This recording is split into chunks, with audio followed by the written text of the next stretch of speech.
ان الحمد للہ نحمده ونستعینه من يهده الله فلا مضل له ومن يضلل فلا هادي له ونشهد ان لا اله الا الله وحده لا شريك له ونشهد ان محمدا عبده ورسوله والصلاة والسلام على سید الانبیاء والمرسلین اما بعد فاعوذ باللہ من الشیطان الرجیم بسم اللہ الرحمن الرحیم یا ایہا الذین آمنوا کتب علیکم الصیام کما کتب علی الذین من قبلکم لعلکم تتقون وقال اللہ تعالی یا ایہا الذین آمنوا اطیعوا اللہ واطیعوا الرسول ولا تبطلوا اعمالکم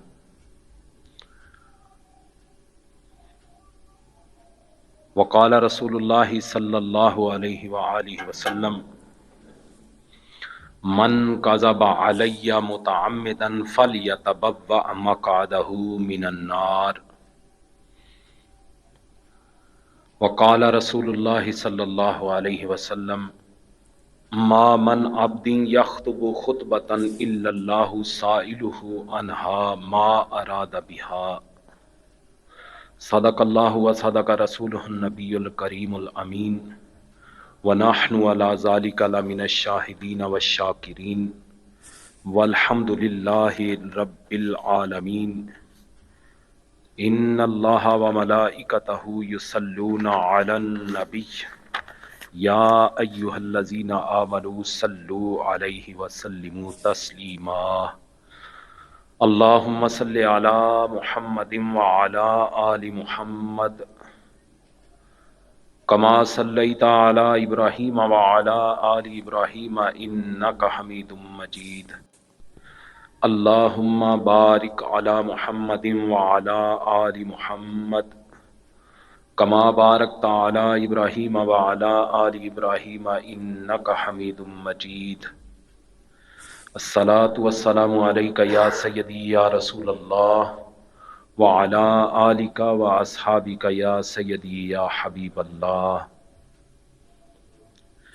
مولایا صلی وسلم دائما ابدا علی حبیبک خیر الخلق کلہم یا صاحب الجمال و یا سید البشر من وجہک المنیر لقد نور القمر لا یمکن الثنا کما کان حقہ بعد از خدا بزرگ توئی قصہ مختصر خالق کائنات جل جلالہ و عما نوالہ و اتم برہانہ کی بارگاہ میں حمد اور وجہ تخلیق کائنات حضور نبی پاک صاحب لاولاک تاجدار مدینہ سرور قلب و سینہ حضرت محمد مصطفیٰ صلی اللہ علیہ وسلم کی پاک بارگاہ میں ہدیہ درود و سلام پیش کرنے کے بعد معزز سامعین السلام علیکم ورحمۃ اللہ وبرکاتہ۔ ابھی چند دنوں کے اندر ماہ رمضان المبارک کی آمد ہے، بڑی برکتوں والا سعادتوں والا مہینہ آ رہا ہے۔ نبی کریم صلی اللہ علیہ وسلم جب ماہ رمضان آتا تو عموماً جب آخری دن ہوتا شعبان کا تو نبی کریم صلی اللہ علیہ وسلم اپنے صحابہ کو رمضان کی عظمت کے متعلق ایک خطبہ ارشاد فرمایا کرتے، جس میں ماہ رمضان المبارک کی برکتیں، رحمتیں، سعادتیں جو ہیں وہ نبی کریم صلی اللہ علیہ وسلم ارشاد فرمایا کرتے۔ اسی طرح ایک سال نبی کریم صلی اللہ علیہ وسلم نے شعبان المعظم کے آخری دن ایک خطبہ ارشاد فرمایا. اس خطبے کے اندر آقا کریم صلی اللہ علیہ وسلم نے رمضان المبارک کا اپنی امت کو تعارف کروایا، اور اس سے مقصد یہ تھا کہ لوگوں کے دلوں میں رمضان المبارک کے آنے سے پہلے مزید شوق پیدا ہو جائے، تاکہ سب کو پتہ چل جائے کہ کتنی بابرکت ساعتیں اور پرکیف لمحات میسر آنے کو ہیں. حضرت سلمان فارسی رضی اللہ تعالی عنہ آپ فرماتے ہیں کہ حضور کریم صلی اللہ علیہ وسلم نے شعبان کے آخری دن ہمیں خطبہ ارشاد فرمایا کہ یا ایھا الناس قد اظلکم شہر عظیم، کہ اے لوگو تم پر عظمت والا مہینہ سایہ کرنے والا ہے. پورے مہینے کو حضور صلی اللہ علیہ وسلم نے شہر عظیم فرمایا.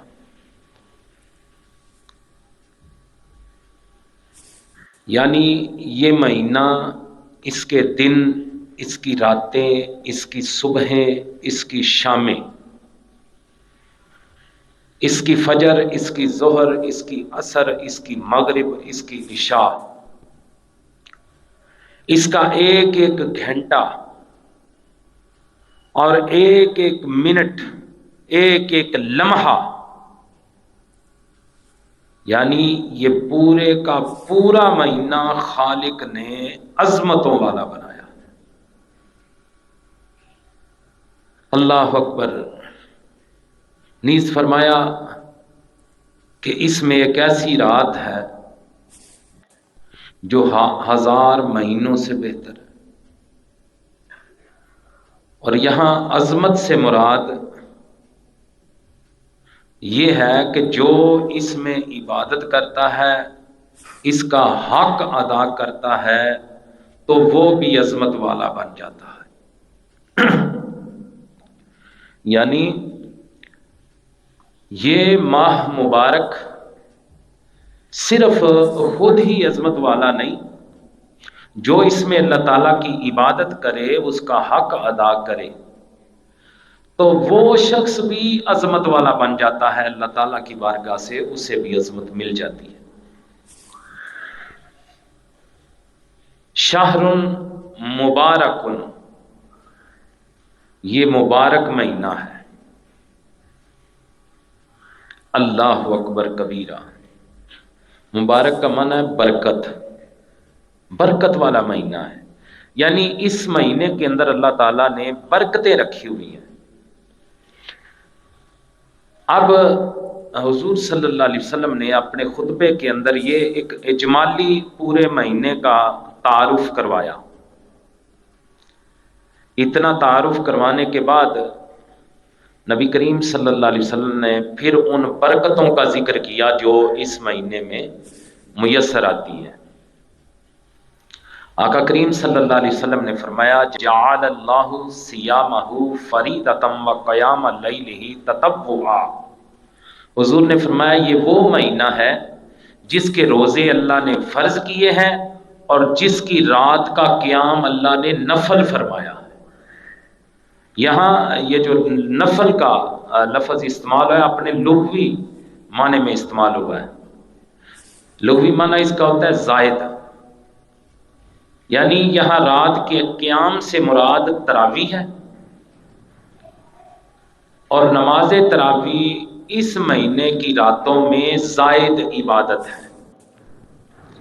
پھر آقا کریم صلی اللہ علیہ وسلم نے فرمایا من تقرب فیہ بخصلۃ من الخیر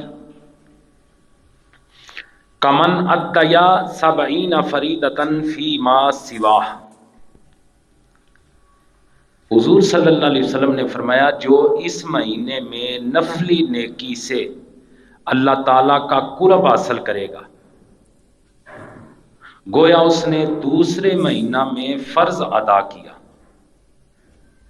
تو جو اس میں ایک فرض ادا کرے گا تو ایسا ہوگا جیسے اس نے دوسرے مہینے میں 70 فرض ادا کیے۔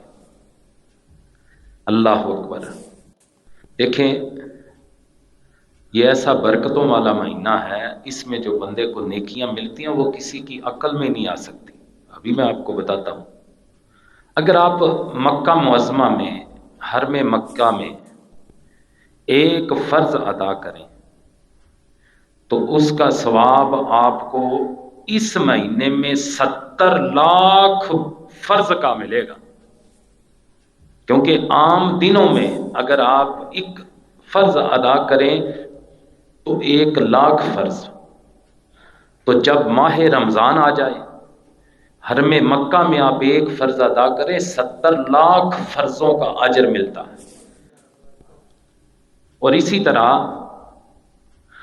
اگر حرم نبوی میں چلے جائیں مدینہ شریف تو وہاں آپ کو ایک فرض کا 50,000 کا اجر ملا، تو اگر ماہ رمضان میں ادا کریں تو 35 لاکھ فرض کا آپ کو اجر ملتا ہے۔ یہ تو عام رمضان کے دنوں کی بات ہے۔ تو جب لیلۃ القدر ہو، اگر حرم مکہ ہو، ماہ رمضان ہو اور پھر لیلۃ القدر ہو، پھر کوئی نیکیوں کا اندازہ لگا سکتا ہے؟ اللہ اکبر۔ نبی کریم صلی اللہ علیہ وسلم کے غلاموں، حضور صلی اللہ علیہ وسلم نے فرمایا هو شہر الصبر والصبر ثوابہ الجنۃ وشہر المواساہ۔ حضور نے فرمایا کہ یہ صبر کا مہینہ ہے اور صبر کا ثواب جنت ہے، وشہر المواساہ یہ غریبوں کی غم خواری کا مہینہ ہے۔ اللہ اکبر۔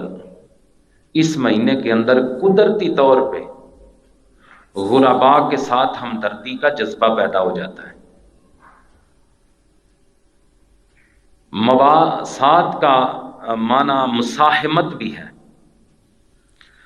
جس کا معنی یہ ہوتا ہے کہ اپنی روزی میں دوسروں کو حصہ دار بنا لینا۔ یہ ایسا مہینہ ہے جس میں کچھ خوش بخت اپنی روزی میں دوسروں کو حصہ دار بھی بنا لیتے ہیں، اگر اس کا مساہمت معنی کریں۔ پچھلے سال بھی میں نے بتایا تھا کہ پہلے زمانوں میں عموماً ایسا ہوتا تھا کہ لوگ اپنی بیٹیوں کو بچوں سمیت ماہ رمضان میں اپنے گھر بلا لیا کرتے تھے اور ان کے کھانے کا، روزے کا سارا اہتمام کیا کرتے۔ لیکن اب ایسا نہیں ہے، وقت بدل گیا ہے۔ اللہ اکبر۔ بعض خوش بخت لوگ اس پورے مہینے میں غریبوں مسکینوں کو کھانا کھلاتے ہیں، روزہ رکھواتے ہیں، روزہ افطار کرواتے ہیں، گویا وہ لوگ اپنے رزق کے اندر دوسروں کو حصہ دار کر رہے ہیں۔ اور یہ جو سارے کام کیے جاتے ہیں اس طرح کے اچھے کام، اس کی بنیاد میں یہی حدیث مبارکہ ہے، وشہر المواساہ، غریبوں کی ہمدردی کا مہینہ۔ اللہ اکبر۔ ایک تو یہ صبر کا مہینہ اور صبر کا اجر جنت، اور پھر حضور نے فرمایا یہ غریبوں کی ہمدردی کا مہینہ ہے۔ حضور فرماتے ہیں شہر یزاد فیہ رزق المؤمن، حضور فرماتے ہیں یہ وہ مہینہ ہے جس میں مومن کا رزق بڑھایا جاتا ہے۔ ماہ رمضان کے اندر مومن کا رزق بڑھایا جاتا ہے۔ اب یہاں رزق سے مراد آپ جسمانی رزق بھی لے لیں اور روحانی رزق بھی لے لیں۔ جسمانی رزق آپ کی روزی روٹی، آپ کے کاروبار میں برکت، اور روحانی رزق کہ جو روح کی غذا ہے، اس مہینے کے اندر عبادتیں کر کے، ذکر فکر کر کے، روزے رکھ کے ہماری روح کو بھی غذا ملتی ہے۔ اس مہینے کے اندر جسمانی رزق بھی بڑھا دیا جاتا ہے اور روحانی رزق بھی بڑھا دیا جاتا ہے۔ رمضان شریف آئے تو آپ دیکھتے ہیں پچھلے سالوں کی نسبت روزہ داروں کے لیے نئے نئے کھانوں کا اہتمام ہوتا ہے۔ پھر ایسی نعمتیں ماہ رمضان میں ملتی ہیں جو دیگر مہینوں میں نہیں ملتی. ایسا ہی ہوتا ہے.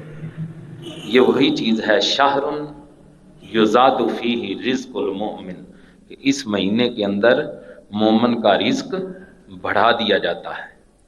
اللہ اکبر. من فطر فیہ صائما کان لہ مغفرۃ لذنوبہ وعتق رقبتہ من النار وکان لہ مثل اجرہ من غیر ان ینتقص من اجرہ شیء. حضور نے فرمایا جو اس مہینے میں کسی روزہ دار کا روزہ افطار کرائے گا تو اس کے گناہوں کی بخشش ہوگی. سچے رب کے سچے محبوب علیہ السلام فرما رہے ہیں کہ اس مہینے کے اندر جو کسی کا روزہ افطار کروائے گا تو اس کے گناہوں کی بخشش ہوگی. وَعُتِقَ رَقْبَتُهُ مِنَ النَّارِ، اور اس کی گردن آگ سے آزاد ہو جائے گی. وَكَانَ لَهُ مِثْلُ أَجْرِهِ، اور اسے روزہ دار کا ثواب بھی ملے گا. اسے روزے کا بھی ثواب ملے گا، اس کی گردن آگ سے بھی نجات حاصل کر لے گی، اور اس کے گناہوں کی بھی بخشش ہوگی. کسے؟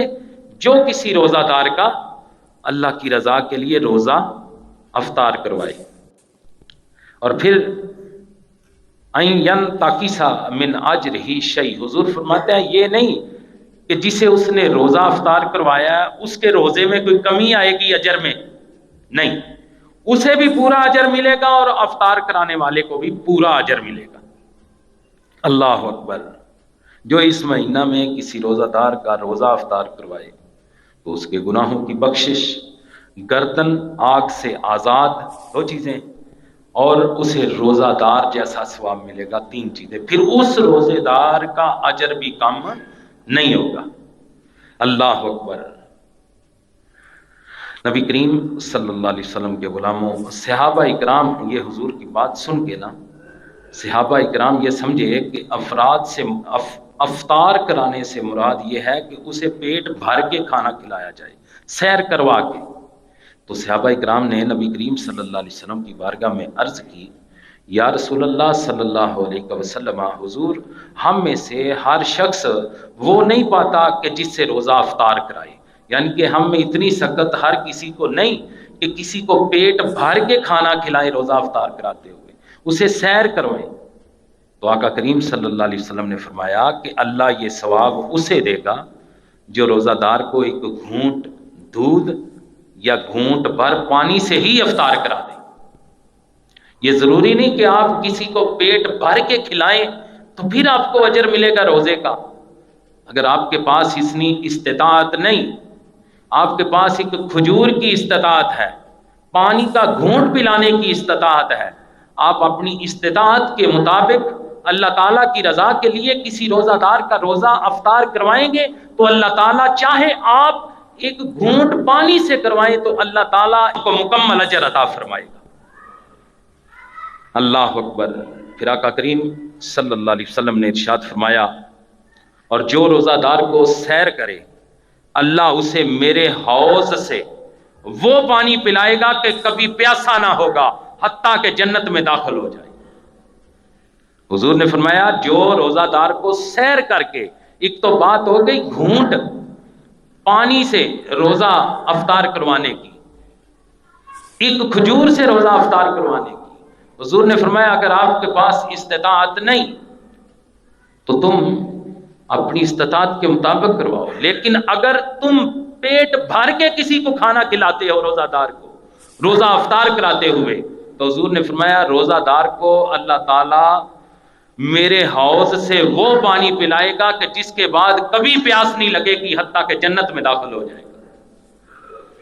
پھر حضور نے فرمایا ہوا شہر اولہ رحمت و اوسطہ مغفرۃ و آخرہ عتق من النار. آقا کریم صلی اللہ علیہ وسلم نے فرمایا یہ وہ مہینہ ہے جس کے اول میں رحمت، درمیان میں مغفرت اور آخر میں آگ سے آزادی ہے. پہلا عشرہ رحمت کا، درمیان مغفرت کا، اور تیسرا دوزخ سے آزادی۔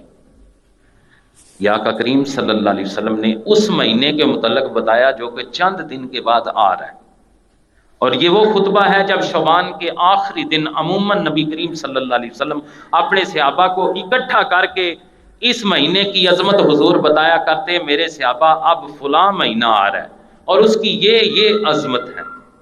اللہ اکبر۔ نبی کریم صلی اللہ علیہ وسلم کے غلاموں، پھر حضور نے فرمایا وَمَنْ خَفَّفَ عَنْ مَمْلُوكِهِ فِيهِ غَفَرَ اللَّهُ لَهُ وَعَاتَقَهُ مِنَ النَّارِ۔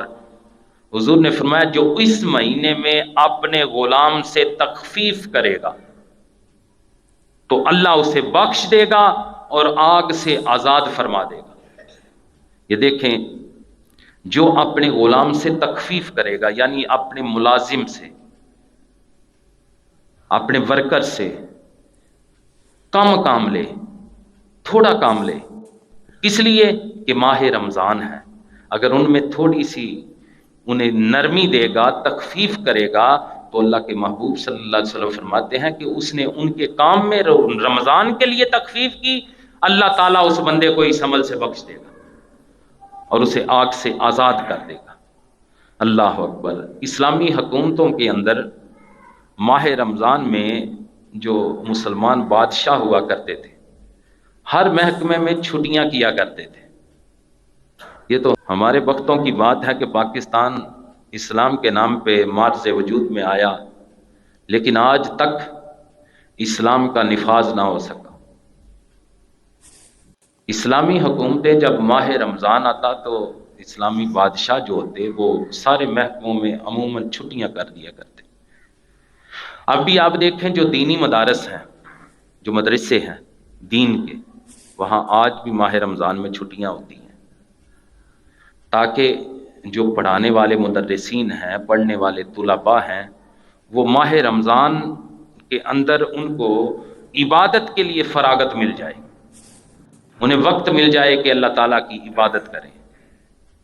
اور پھر اب بھی کچھ خوش بخت کارخانہ دار ایسے ہیں اس دور کے اندر بھی کہ اس مہینے میں اپنے ملازمین سے یا تو کام لیتے ہی نہیں، اور لیں بھی اگر تو معمولی کام لیتے ہیں، تھوڑا کام لیتے ہیں کہ روزے رکھو۔ اللہ تعالیٰ ہمارا کارساز ہے، وہ رزق دینے والا ہے، وہ ان باتوں کو نہیں سوچتے۔ ایسے کچھ خوش وقت ہیں جب کام یا تو ان سے بالکل نہیں لیتے یا تھوڑا لیتے ہیں، لیکن ان کی مراعات، ان کی تنخواہیں انہیں پوری دیتے ہیں۔ یہ وہ لوگ ہیں جن سے اللہ تعالیٰ پھر راضی ہوتا ہے۔ یہ حضور صلی اللہ علیہ وسلم کا فرمان میں نے آپ کے سامنے رکھا ہے، وہ خطبہ جو حضور صلی اللہ علیہ وسلم ماہ رمضان آنے سے پہلے اپنے صحابہ کو دیا کرتے تھے۔ میں نے حضور کا فرمان پڑھ کے آپ کو سنایا اور مختصر اس کا جو آسان مفہوم تھا آپ کو بیان کیا۔ پھر رمضان جب آتا ہے، ماہ رمضان میں روزے تو ہم سارے رکھتے ہیں، لیکن ماہ رمضان میں روزہ جو ہوتا ہے، روزے کے کچھ تقاضے بھی ہوتے ہیں۔ روزہ صرف پیٹ کا نہیں، اللہ تعالیٰ کو ہمیں بھوکا رکھنے کا کوئی فائدہ نہیں، نہ ہم اس کا نقصان کر سکتے ہیں، نہ ہم اس کا کوئی فائدہ کر سکتے ہیں۔ اسے ہمارے بھوکا رہنے سے کوئی غرض نہیں، اس کے کچھ تقاضے ہیں۔ اگر روزہ رکھا ہے تو پھر تمہارے ہاتھوں کا بھی روزہ ہونا چاہیے، تمہارے پاؤں کا بھی روزہ ہونا چاہیے، تمہاری زبان کا بھی روزہ ہونا چاہیے، تمہارے معاملات کسی سے خراب نہ ہو، کسی کا حق نہ مارو، فحش گوئی نہ کرو، کسی پر ظلم نہ کرو، کسی سے زیادتی نہ کرو، جھوٹ نہ بولو، غیبت نہ کرو، حسد نہ کرو، کینہ نہ رکھو، تکبر نہ کرو۔ اگر روزہ رکھ لیا، روزہ رکھ کے جھوٹ بھی بول رہے ہیں، کسی کا حق بھی مار رہے ہیں، کسی پر ظلم بھی کر رہے ہیں، حرام رزق بھی کما رہے ہیں، رشوت لے رہے ہیں، رشوت دے رہے ہیں، غلط کاموں میں بھی مصروف ہیں، کیا ہے؟ میں نے روزہ رکھا ہوا ہے، روزہ میں نے رکھا ہوا ہے لیکن میں جھوٹ بھی بول رہا ہوں، روزہ میں نے رکھا ہوا ہے لیکن میں کسی کا حق بھی مار رہا ہوں، روزہ میں نے رکھا ہوا ہے میں کسی پر ظلم بھی کر رہا ہوں، کسی پر زیادتی بھی کر رہا ہوں۔ تو بھئی ایسے روزے کا کیا فائدہ؟ یہ بڑی عظمتوں والا مہینہ ہے، پتہ نہیں زندگی میں دوبارہ آئے یا نہ آئے۔ اب وقت ہے اللہ کی بارگاہ میں ہم جھک جائیں اور جو روزے کے تقاضے ہیں ان تقاضوں کو پورا کریں اور اللہ کی رضا کے لیے روزہ رکھیں۔ ہمارے ہاتھ سے کسی کو کوئی نقصان نہ پہنچے، ہماری زبان سے کسی کو نقصان نہ پہنچے، ہماری زبان کسی پہ تہمت نہ لگائے، کسی کی بدخوئی نہ کرے، کسی کی چغلی نہ کرے، کسی پہ بہتان نہ لگائے، ہماری آنکھیں حیادار ہوں، کسی کی بہن بیٹی کو بری نگاہ سے ہم نہ دیکھیں، شہوت بری نظروں سے نہ دیکھیں۔ یہ روزہ ہے، پھر روزہ ہوگا۔ اگر روزے کے ساتھ ہم ظلم زیادتیاں بھی کریں تو یقین مانیے کہ اللہ تعالیٰ ایسے اجر ختم کر دیتا ہے۔ ایسی کسی عبادت کا کوئی اجر نہیں ملتا، عبادتیں تباہ و برباد ہو جاتی ہیں۔ اگر کسی کا حق بھی مارے، کسی پہ ظلم بھی کریں اور ساتھ روزہ بھی رکھیں، روزے کا کوئی اجر نہیں ملے گا۔ آئیے میں آپ کو حضور کریم صلی اللہ علیہ وسلم کا ایک فرمان سناتا ہوں۔ حضور صلی اللہ علیہ وسلم کی تبلیغ کا ایک بڑا خوبصورت انداز تھا جو بڑا مؤثر تھا کہ حضور صلی اللہ علیہ وسلم بعض اوقات اپنے صحابہ سے سوال کرتے تاکہ صحابہ کی توجہ مبذول ہو جائے۔ جب صحابہ متوجہ ہو جاتے، سننے کے لیے تیار ہو جاتے، حضور تجسس پیدا کرتے اپنے سوال سے۔ جب صحابہ تیار ہو جاتے تو پھر حضور ارشاد فرماتے۔ مسلم شریف کے اندر حدیث مبارکہ 6455 اسی طرح کی، اسی انداز کی ایک حدیث ہے۔ حضرت ابو ہریرہ رضی اللہ تعالیٰ عنہ روایت کرتے ہیں کہ آقا کریم صلی اللہ علیہ وسلم نے صحابہ سے سوال کیا، توجہ ہے آپ کی، آقا کریم صلی اللہ علیہ وسلم نے صحابہ سے سوال کیا، اتدرون مل مفلس، میرے صحابہ کیا تم جانتے ہو کہ مفلس کون ہوتا ہے؟ اب صحابہ کے ذہن میں ایک تجسس پیدا ہو گیا۔ اللہ اکبر، صحابہ اکرام نے جواب دیا، قال المفلس فینا من لا درہم لہ ولا متاع۔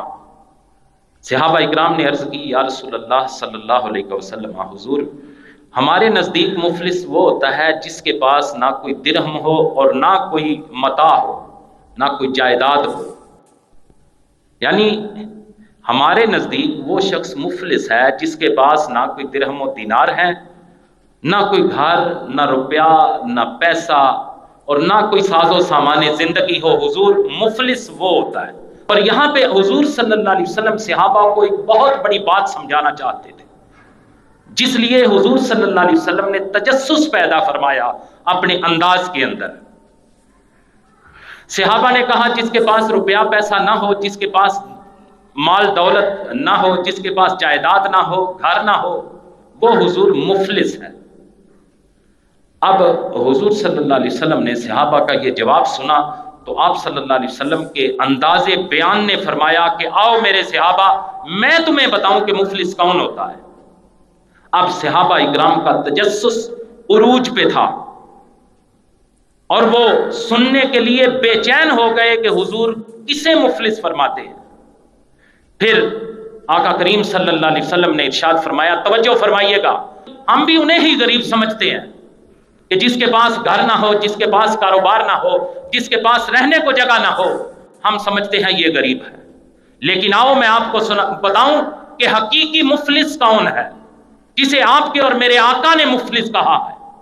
حضور صلی اللہ علیہ وسلم نے فرمایا، ان المفلس من امتی یاتی یوم القیامت بصلاۃ و صیام و زکات۔ میرے صحابہ، میری امت کا مفلس وہ شخص ہے جو قیامت کے دن نماز، روزہ اور زکات لے کے آئے، یعنی اس کے پلے نمازیں بھی ہوں، روزے بھی ہوں، زکات بھی ہو، وَيَأْتِي قَدْ شَتَمَ هَذَا وَقَذَفَ هَذَا وَأَكَلَ مَالَ هَذَا وَسَفَكَ دَمَ هَذَا وَضَرَبَ هَذَا۔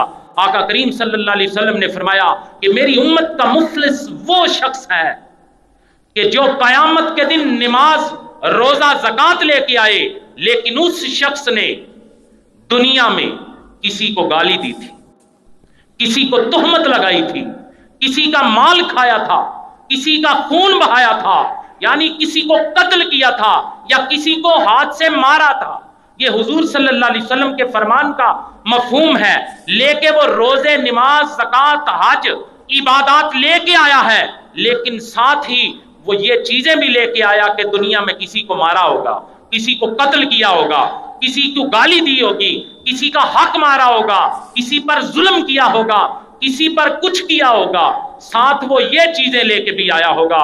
اب حضور صلی اللہ علیہ وسلم کا فرمان سنیے اور عبرت حاصل کریں ہم۔ حضور صلی اللہ علیہ وسلم نے فرمایا فَيُعْطَى هَذَا مِنْ حَسَنَاتِهِ وَهَذَا مِنْ حَسَنَاتِهِ، حضور نے فرمایا پس اس کی کچھ نیکیاں اس مظلوم کو دے دی جائیں گی اور کچھ نیکیاں اس کو دے دی جائیں گی۔ فَإِنْ فَنِيَتْ حَسَنَاتُهُ قبل ان یقدا ما علیہ اخذا من خطایاہم فطرحت علیہ ثم طرح فی النار، حضور صلی اللہ علیہ وسلم نے فرمایا پس اگر ان کے حقوق پورے ہونے سے پہلے اس کی نیکیاں ختم ہو جائیں گی تو پھر ان لوگوں کے گناہ اس بندے پہ ڈال دیے جائیں گے اور پھر اس کو جہنم میں پھینک دیا جائے گا۔ سنیے میرا یہ حضور صلی اللہ علیہ وسلم کا فرمان تلاوت کرنے کا مقصد کیا ہے؟ یہ وہ مفلس بندہ ہے جس کا حضور نے بتایا یہ کوئی گناہ گار نہیں ہوگا، بڑا نیک پارسا، روزے اس نے صحیح ادا کیے ہوں گے، حج صحیح کیا ہوگا، زکاتیں دی ہوں گی نصاب کے مطابق، بڑے اعمال ہوں گے، لیکن حضور فرماتے ہیں ساتھ وہ یہ حقوق العباد میں جو اس نے کسی کا حق مارا ہوگا، کسی کو ناحق قتل کیا ہوگا، کسی کو ضرب لگائی ہوگی، کسی پر بہتان لگایا ہوگا، کسی کی غیبت کی ہوگی، کسی کو مارا ہوگا، وہ سارے حقدار آ جائیں گے۔ حضور صلی اللہ علیہ وسلم کے فرمان کا مفہوم یہ ہے کہ اس کی نیکیاں ان سارے حقداروں میں تقسیم کر دی جائیں گی، لیکن وہ حقدار ابھی بھی باقی ہوں گے۔ حضور نے فرمایا پھر ان لوگوں کے جو حقدار ہوں گے ان کے گناہ اس کے گلے میں ڈال دیے جائیں گے اور اسے اس وقت پھر دوزخ میں بھیج دیا جائے گا۔ آپ کے اور میرے آقا نے فرمایا کہ مفلس وہ ہی نہیں ہوتا کہ جس کے پاس گھر بار نہ ہو، جس کے پاس دولت نہ ہو، جس کے پاس مال نہ ہو، جس کے پاس رہنے کو جگہ نہ ہو۔ آپ کے اور میرے آقا نے فرمایا مفلس وہ شخص ہے جو دنیا سے نیکیوں کی کمائی کر کے آیا لیکن آخرت میں حقوق العباد کے زمرے میں اپنی ساری نیکیاں بھی کھو گیا، لوگوں کے گناہ اپنے سر لیے اور دوزخ میں چلا گیا۔ آپ کے اور میرے آقا نے فرمایا کہ یہ غریب ہے، یہ مفلس ہے، یہ حقیقی مفلس ہے، اس سے بڑھ کے کوئی مفلس نہیں، جو دنیا میں عبادتیں کرتا رہا، روزے رکھتا رہا۔ اللہ اکبر۔ نبی کریم صلی اللہ علیہ وسلم کے غلاموں دیکھیں جو بندہ قیامت والے دن بہت سارے نیک اعمال، نمازیں، روزے، حج، زکوٰۃ، تلاوت قرآن، ذکر و اذکار لے کر آئے، ہو سکتا ہے وہ بڑا خوش ہو کہ میں اللہ کی بارگاہ میں بڑے نیک اعمال لے کے آیا ہوں، میرے پاس نیکیوں کا بہت بڑا ذخیرہ ہے، لیکن اس کی یہ خوشی اس وقت ہوا ہو جائے گی جب بہت سارے مظلوم آ جائیں گے۔ اللہ اکبر۔ سارے اپنا اپنا دعویٰ کریں گے اس نے مجھے مارا ہے، اس نے مجھے تکلیف دی ہے، اس نے میرا حق کھایا ہے، اس نے میری زمین کھائی ہے۔ کوئی یتیم آ جائے گا اس نے میرا حق کھایا ہے، کوئی مظلوم آ جائے گا اس نے فلاں وقت مجھ پہ یہ ظلم کیا تھا۔ وہ سارے حقدار آ جائیں گے، اللہ اکبر، اپنا اپنا حق مانگیں گے۔ ذرا چشم تصور سے تو دیکھیں کہ جو بندہ زندگی میں عبادتیں کرتا رہا، بڑا حاجی نمازی بنا رہا، ساتھ لوگوں پہ ظلم بھی کرتا رہا، حشر والے دن وہ جب اللہ کی بارگاہ میں جائے گا تو اللہ تعالیٰ سارے حقداروں کو اس سے لے کے دے دے گا، پھر وہ غریب ترین شخص ہوگا۔ یہ اس امت کا مفلس ہے جسے آپ کی اور میرے محبوب صلی اللہ علیہ وسلم نے فرمایا کہ یہ مفلس ہے۔ اللہ اکبر۔ نبی کریم صلی اللہ علیہ وسلم کے غلاموں، اس حدیث مبارکہ سے پتہ چلتا ہے کہ حقوق العباد کی بہت بڑی اہمیت ہے۔ ماہ رمضان آ رہا ہے، ابھی میں نے آپ کے سامنے خطبہ آقا کریم صلی اللہ علیہ وسلم کا میں نے تلاوت کیا، اس کا مفہوم آپ کو بتایا رمضان آ رہا ہے، سارے روزے رکھیں گے۔ گفتگو کا مقصد یہ ہے اگر روزے رکھنے ہیں تو ساتھ کسی کا حق نہیں مارنا، اگر روزے رکھنے ہیں، روزوں کی برکتیں لینی ہیں تو کسی پر ظلم نہیں کرنا، اگر روزوں کی برکتیں لینی ہے، ماہ رمضان کی سعادتیں حاصل کرنی ہیں تو میرے بھائی کسی کو مارنا نہیں، کسی کو گالی نہیں دینی، کسی کی بہن بیٹی پر بری نگاہ نہیں کرنی۔ اگر روزوں کا اجر لینا ہے تاکہ قیامت والے دن ہم سے چھینا نہ جائے تو آج کسی سے زمین نہیں چھیننی، آج کسی سے کسی کا حق نہیں چھیننا، آج کسی پہ ناحق ظلم نہیں کرنا، آج کسی کو قتل نہیں کرنا، آج کسی پہ کوئی زیادتی نہیں کرنی۔ اگر آپ یہ چاہتے ہیں کہ آپ کا روزہ جو بڑی آپ محبت سے رکھیں، کل قیامت والے دن آپ کے کام آئے، اور وہ روزہ جس کے متعلق اللہ کے محبوب علیہ السلام یہ فرماتے ہیں کہ اللہ تعالیٰ فرماتا ہے کہ روزہ میرے لیے ہے اور میں ہی اس کی جزا دوں گا، اگر اس روزے کا اجر لینا ہے تو کسی پہ زیادتی نہیں کرنی، وگرنہ ہمارا حال وہ ہوگا جس کی مثال حضور نے اپنی حدیث میں بیان فرمائی کہ یہ غریب ہے، یہ ہے اصل مفلس جو دنیا سے نمازیں، روزے، حج، زکوٰۃ، بڑی نیکیاں، بڑے ذکر اذکار، قرآن مجید کی تلاوت لے کے آیا، لیکن ساتھ ہی جو دنیا میں ظلم جن لوگوں پہ کرتا رہا وہ بھی آ گئے، مالک اس نے ہم پہ یہ ظلم کیا، یہ زیادتی کی، اس نے ایسے کیا، اس نے ایسے تہمت لگائی۔ اللہ تعالیٰ ساری نیکیاں انہیں دے دے گا، جب نیکیاں ختم ہو جائیں گی، حقدار بڑھ جائیں گے، تو پھر ان لوگوں کے گناہ اس کے گلے میں ڈال دیے جائیں گے اور اسے دوزخ میں پھینک دیا جائے گا۔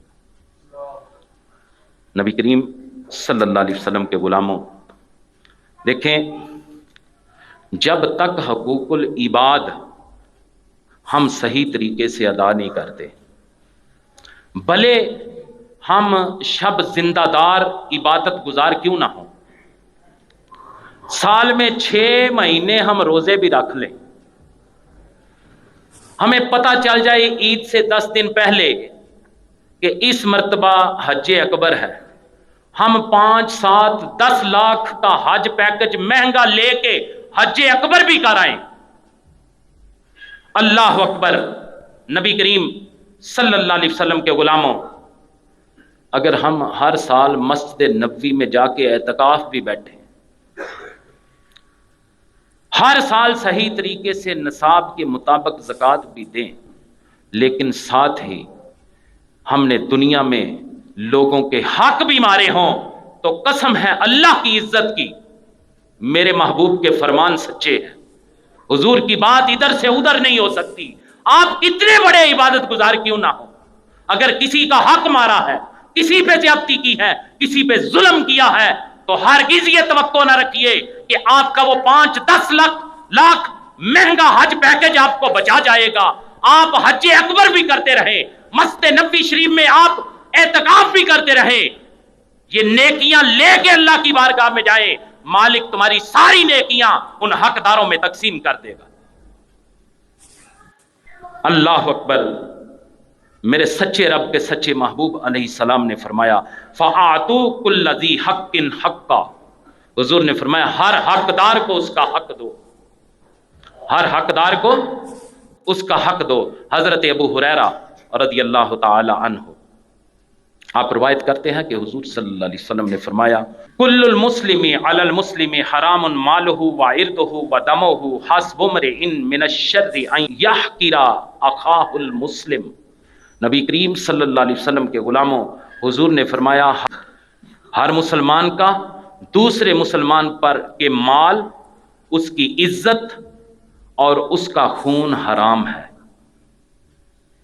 کل المسلم علی المسلم حرام مالہ وعرضہ ودمہ، ایک مسلمان کا دوسرے مسلمان پر اس کا مال، اس کی عزت اور اس کا خون حرام ہے۔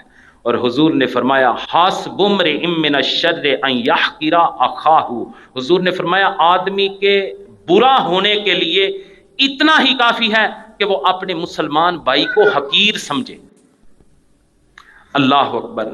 نبی کریم صلی اللہ علیہ وآلہ وسلم کے غلاموں، بخاری شریف کے اندر حضور صلی اللہ علیہ وسلم کا یہ فرمان 2449 نمبر حدیث مبارکہ حضرت ابو ہریرہ رضی اللہ تعالیٰ عنہ روایت کرتے ہیں کہ نبی کریم صلی اللہ علیہ وسلم نے فرمایا، من کانت لہ مظلمۃ لأحد من عرضہ او شیء فلیتحللہ منہ اليوم۔ حضور نے فرمایا، جس شخص نے کسی دوسرے شخص کی عزت پر ظلم کیا یا کسی اور چیز پر، اس پر لازم ہے کہ وہ اس دن سے کے آنے سے پہلے معاف کرا لے، قبل ان لا یکون دینار ولا درہم۔ حضور نے فرمایا اس دن کے آنے سے پہلے معاف کرا لے جس دن نہ کوئی دینار ہوگا نہ درہم ہوگا۔ وَإِن كَانَ لَهُ عَمَلٌ صَالِحٌ أُخِذَ مِنْهُ بِقَدْرٍ مَظْلَمَةٍ۔ حضور نے فرمایا اگر اس کا کوئی عمل صالح ہوگا تو وہ اس ظلم کی مقدار کے برابر لے لیا جائے گا۔ وَإِن لَّمْ تَكُن لَّهُ حَسَنَاتٌ أُخِذَ مِن سَيِّئَاتِ صَاحِبِهِ فَعُمِلَ عَلَيْهِ۔ حضور نے فرمایا اگر اس کی نیکیاں نہیں ہوں گی تو اس مظلوم کے گناہ اس پر ڈال دیے جائیں گے۔ یہ حضور کی حدیث کی شرح میں نے حضور کی حدیث سے کر دی۔ حضرت عبداللہ بن عمر رضی اللہ تعالیٰ عنہ، بخاری شریف کی روایت ہے 2447 نمبر۔ حضرت عبداللہ بن عمر رضی اللہ تعالیٰ عنہ روایت کرتے ہیں کہ حضور کریم صلی اللہ علیہ وسلم نے فرمایا، الظلم ظلمات یوم القیامہ، الظلم ظلمات یوم القیامہ، یہ ظلم قیامت کے دن اندھیروں کی صورت میں ہوگا۔ اگر آپ ظلم کسی پر کرتے ہیں، اللہ اکبر، حضور فرماتے ہیں قیامت والے دن وہ اندھیروں کی صورت میں ہوگا۔ ظلم کیا ہے؟ کسی کا ناحق طریقے سے حق مار لینا، یہ ظلم ہے۔ دوسرا بڑا گناہ، دوسرا بڑا ظلم جسے علماء نے ظلم لکھا ہے وہ یہ ہے کہ اگر کوئی شخص نیکی کا حکم دے رہا ہو تو اس کی مخالفت کرنا بہت بڑا گناہ ہے، یہ بھی ظلم ہے۔ اللہ اکبر۔ پھر حضرت سعید بن زید رضی اللہ تعالیٰ عنہ مسلم شریف کی حدیث نمبر 4020 نمبر میں ارشاد فرماتے ہیں کہ حضور صلی اللہ علیہ وسلم نے ارشاد فرمایا، من اقتطع شبرا من ارض ظلما، سنیے توجہ سے، حضور نے فرمایا جس شخص نے ایک بالشت زمین بھی ظلمن لی، طوقہ اللہ ایاہ یوم القیامت من 7 اراضین۔ حضور کریم صلی اللہ علیہ وسلم نے فرمایا اللہ تعالیٰ قیامت کے دن اس زمین کو 7 طبقوں تک اس کے گلے میں توق بنا کے ڈال دے گا۔ اگر کسی نے ایک بالشت بر زمین بھی کسی کی ظلمن لی تو حضور نے فرمایا قیامت والے دن اللہ تعالیٰ اس زمین کو اس کے گلے میں توق بنا کے ڈال دے گا۔ اللہ اکبر۔ نبی کریم صلی اللہ علیہ وسلم کے غلاموں، اسی طرح کسی بے گناہ کو گالی دینا، مارنا یا قتل کرنا یہ بھی حرام ہے۔ اب جو چیزیں اس حدیث مبارکہ میں آئی مفلس والی میں، ان کی میں احادیث سے تھوڑی تھوڑی تشریح آپ کو سنا رہا ہوں۔ آقا کریم صلی اللہ علیہ وسلم نے ارشاد فرمایا، سباب المسلم فسوق و قتالہ کفر۔ حضور نے فرمایا مسلمان کو گالی دینا فسق و فجور ہے اور اس سے قتال کرنا یا اسے قتل کرنا کافرانہ عمل ہے۔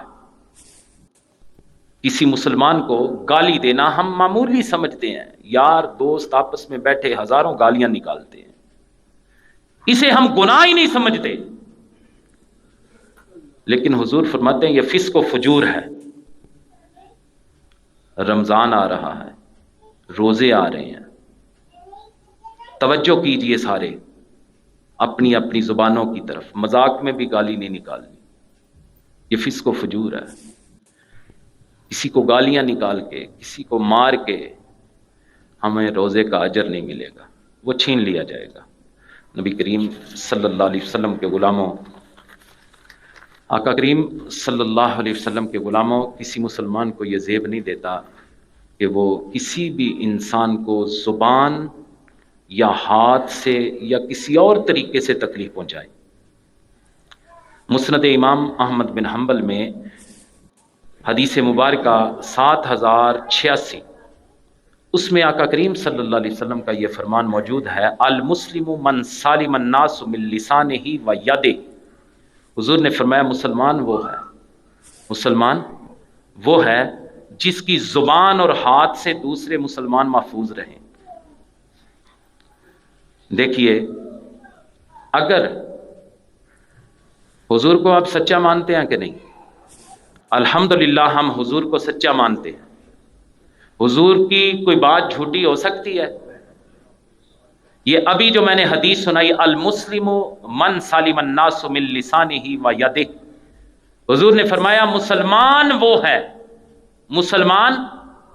وہ ہے جس کی زبان اور ہاتھ سے دوسرے لوگ محفوظ ہیں۔ اگر میری زبان اور ہاتھ سے دوسرے مسلمان محفوظ نہیں تو مجھے سوچنا چاہیے کہ میں مسلمان ہوں کہ نہیں۔ بھائی یہ سوچنے کی بات ہے، حضور سچے رب کے سچے نبی، حضور کی بات جھوٹی نہیں ہو سکتی۔ حضور نے فرمایا مسلمان وہ ہے جس کے ہاتھ اور زبان سے دوسرے مسلمان محفوظ ہوں۔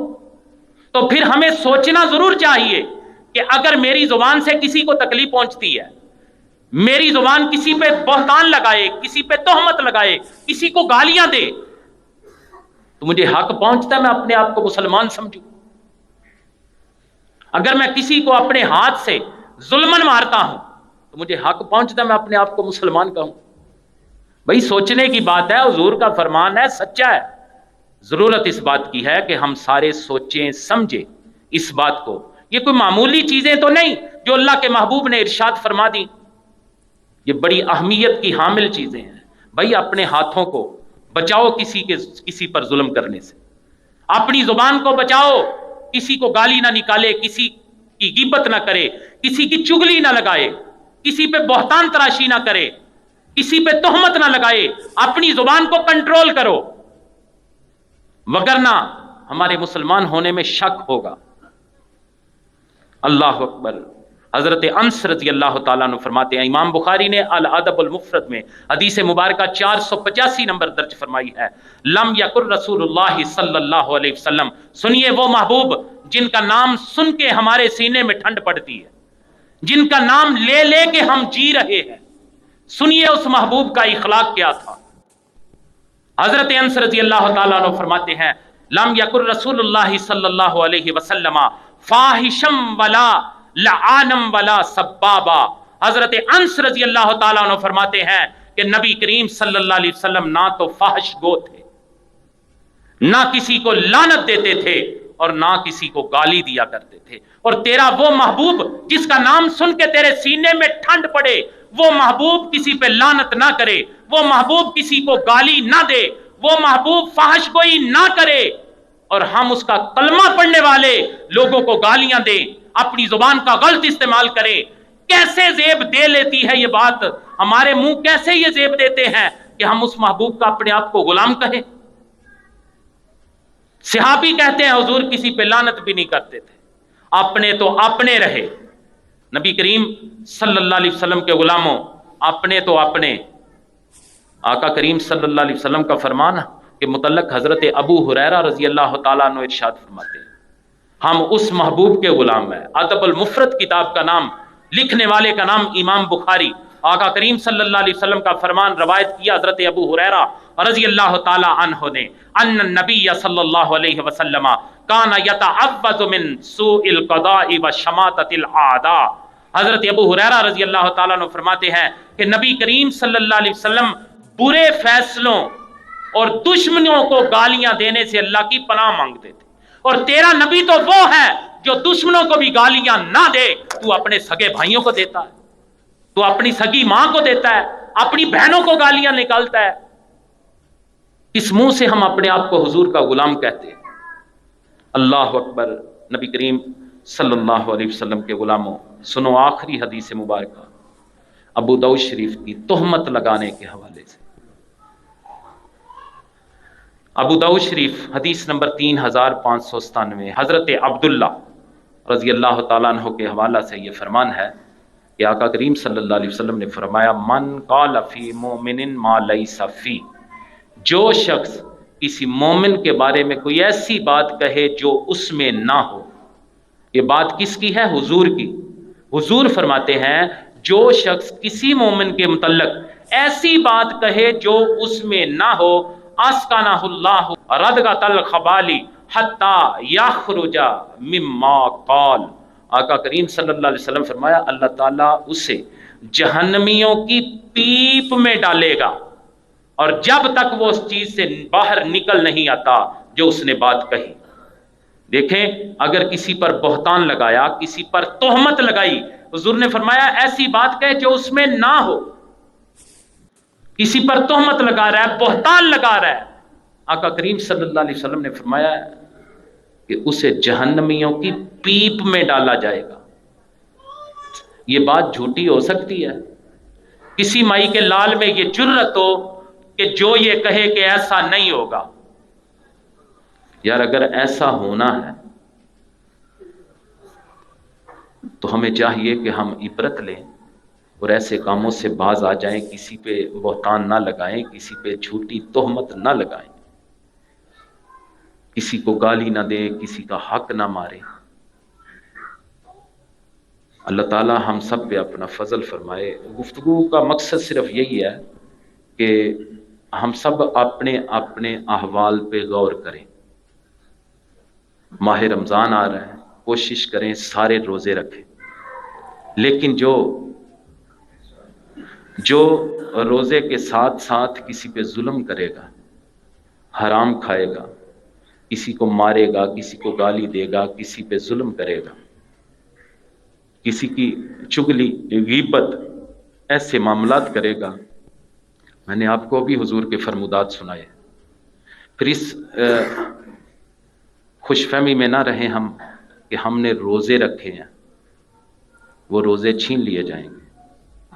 اللہ کے سچے نبی نے یہ بات فرمائی ہے، ارشاد فرمائی ہے حضور نے کہ ان کا اجر آپ سے لے لیا جائے گا اور ان حقداروں کو دے دیا جائے گا جن پہ آپ نے ظلم کیا ہوگا، جن کا حق مارا ہوگا.